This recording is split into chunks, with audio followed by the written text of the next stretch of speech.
All right, today we're diving into what is, without a doubt, one of the most powerful and haunting war poems ever written. We're talking about Wilfred Owen's Strange Meeting. This isn't just a poem about battle, oh no. It's a journey deep into the very heart of conflict, where the true cost of war is laid bare, not on some muddy battlefield, but in a quiet, chilling conversation in hell. So here's our game plan. First, we've got to understand the man himself, the poet. Then, we're going to follow him down into the poem's hellish dreamscape. From there, we'll uncover the truth untold that's at the core of this conversation, brace ourselves for the poem's absolutely devastating revelation, and finally, just sit with its unforgettable closing words. Let's get into it. To really get this poem, you first have to understand the man who wrote it. See, Wilfred Owen wasn't just some observer writing about war from a safe distance. He was a soldier. This is a voice speaking directly to us from the horror of the trenches of World War I. And this timeline, wow, it just lays out the profound tragedy of his life so starkly. He writes this absolute masterpiece in 1917 while he's recovering from shell shock. But then he goes back to the front and is killed in action just 1 week before the war ended. Can you imagine? The very same church bells that were ringing in his hometown to celebrate peace were the ones that brought his family the news of his death. It's just heartbreaking. Okay, let's turn to the poem itself. Right from the very first line, Owen does something unexpected. He doesn't drop us into a specific, realistic battle. No, he takes us somewhere much, much darker. So the speaker thinks he's escaped battle, but his escape isn't an escape at all, it's a descent. And notice, this isn't just a trench, it's a profound, dull tunnel, something ancient, a permanent scar carved into the rock of the earth itself by countless, almost mythical, titanic wars. He's left one battlefield only to find himself in an eternal landscape of conflict. And this is the moment of terrifying confirmation. It's not fire and brimstone that signals where he is. It's something much quieter, much more chilling. It's the simple recognition in another soldier's dead smile. In that one shared awful look, the speaker knows, without a doubt, that he is in hell. Now, to create this deeply unsettling atmosphere, Owen uses this brilliant poetic trick. He deliberately avoids perfect, clean rhymes. Instead, he uses something called para-rhyme, and it is absolutely key to the poem's jarring, off-kilter feel. Just look at the difference here. A typical poet might rhyme hall with fall. It's satisfying, it clicks. But Owen? He rhymes hall with hell. He rhymes groined with groaned. The sounds are so close, but they never quite resolve. It creates this constant, nagging feeling of dissonance, of things being almost right but fundamentally broken, just like the world he's describing.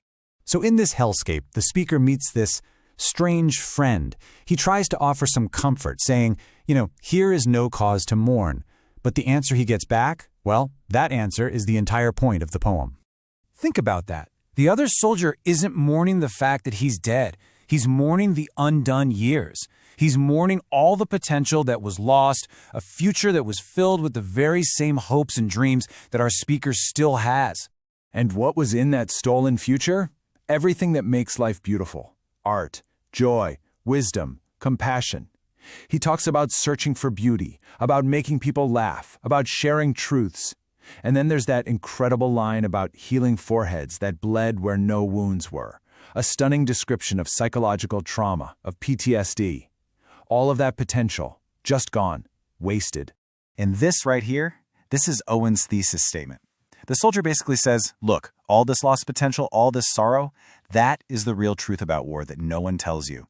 The ultimate tragedy is that war takes everything good and hopeful about being human and boils it all down to one single bitter thing: pity. So the poem's been building this strange sense of shared sorrow, this deep, almost familiar bond between these two men in hell. And now it builds to its absolute shattering climax. The speaker feels this connection so strongly, and we, the readers, feel it too. You have to ask, who is this person?